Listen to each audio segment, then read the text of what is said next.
Hello viewers, আসসালামু আলাইকুম। Mrs টিউটোরিয়ালের পক্ষ থেকে আপনাদেরকে স্বাগতম। আমি আছি আপনাদের সাথে মোহাম্মদ রকিব হাসান।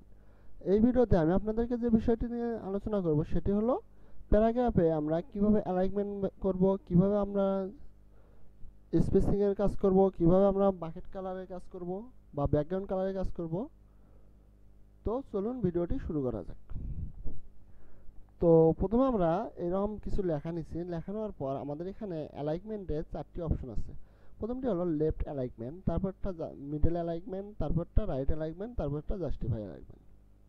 তো আমাদের লেখা আমরা বাংলা, ইংরেজি, গণিত বা অন্য কোনো কিছু যখন লিখতে যাই তখন আমরা লেখা শুরু করি লেফটে থেকে, এবং আরবি লেখা যখন লিখতে যাই তখন আমরা লিখতে শুরু করি রাইটে থেকে, এবং যখন আমরা কোনো গল্প, উপন্যাস বা পদ্যের নাম দেই তখন সেটা আমরা শুরু করি মিডল থেকে। তো আমরা সবগুলো তো বুঝলাম। তাহলে আমরা দেখি এখন কি করব। প্রথম আমাদের যে লেফটে আছে, তো আমাদের এই লেখাটি সবসময় লেফটে থেকে শুরু হওয়ার জন্য আমাদের এটা লেফটে দেওয়া আছে। যদি আমাদের এই লেখাটি রাইটে থেকে শুরু করতাম, খেয়াল করেন আমি নিচে আসলাম, নিচে এসে আমরা এই যে এখানে রাইট করে দিলাম। তাহলে এখন আমি যখন লিখতেছি দেখেন রাইটে থেকে কিন্তু আমার শুরু হচ্ছে। এরপর যেটা আছে সেটা হলো মাঝখানে হলো মিডল। ওকে, আমরা মিডল করলাম, দেখেন এখানে এখন কিন্তু মিডল থেকে শুরু হলো। এরপর যেটা আছে জাস্টিফাই। জাস্টিফাইটা অতি গুরুত্বপূর্ণ একটি বিষয়। সেটি হলো আমার এই লাইনগুলো দেখেন, এই পাশে কিন্তু এক জায়গা থেকে আমাদের শুরু হয়েছে, কিন্তু শেষ কিন্তু সব এক সমান না।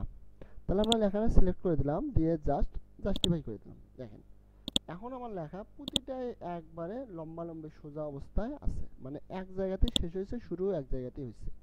এই হলো জাস্টিফাই। এরপর হলো স্পেসিং। আমরা যখন হাতে কিছু লিখতে যাই তখন আমরা বলি যে দুটি লাইনের মাঝখানে যদি ফাঁকা রাখা যায় একটু বেশি, তাহলে লেখাটা দেখতে সুন্দর দেখা যায়। ঠিক একইভাবে কম্পিউটারে যদি আমরা ফাঁকা রাখতে চাই তাহলে আমরা এই যে স্পেসিং এ যাব, এখান থেকে আমরা স্পেসিংটি দিয়ে দেব। কিন্তু আমাদের স্পেসিং কাজ না করার কারণে আমরা এখানে কিছু সিলেক্ট করে নিই। ওকে, দেখেন আমার কিন্তু স্পেসিং এখন কাজ করতেছে, লেখার স্পেসিং কিন্তু বৃদ্ধি পাইছে।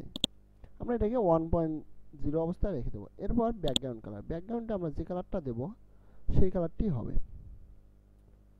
তো আমি এখানে লাল দিচ্ছি, দেখেন আমার ব্যাকগ্রাউন্ড কালার কিন্তু লাল হয়ে গেল। তো দেখেন ভিউয়ার্স, যদি আমরা এইভাবে প্রতিটা কাজ একের পর এক পুঙ্খানুপুঙ্খভাবে যদি করে যাই এবং সমস্ত ক্লাস ভিডিওগুলো যদি পরিপূর্ণভাবে দেখি, তাহলে মনে হয় না যে আপনাদের আর কোনো সমস্যা থাকবে। তারপরে যদি আপনাদের কোনো সমস্যা থাকে অবশ্যই ভিডিওতে কমেন্ট করবেন। আমি চেষ্টা করব আপনাদের ভিডিওর কমেন্টের উত্তর দেওয়ার এবং আপনাদের সমস্ত সমস্যার সমাধান দেওয়ার। এবং আপনাদের যদি কোনো চাহিদা সম্পূর্ণ ভিডিও থেকে থাকে অবশ্যই তাও আপনারা কমেন্ট বক্সে লিখে জানাবেন, আমি সেই ভিডিওগুলো বানিয়ে দেওয়ার চেষ্টা করব। তো ধন্যবাদ সবাইকে, ভালো থাকবেন।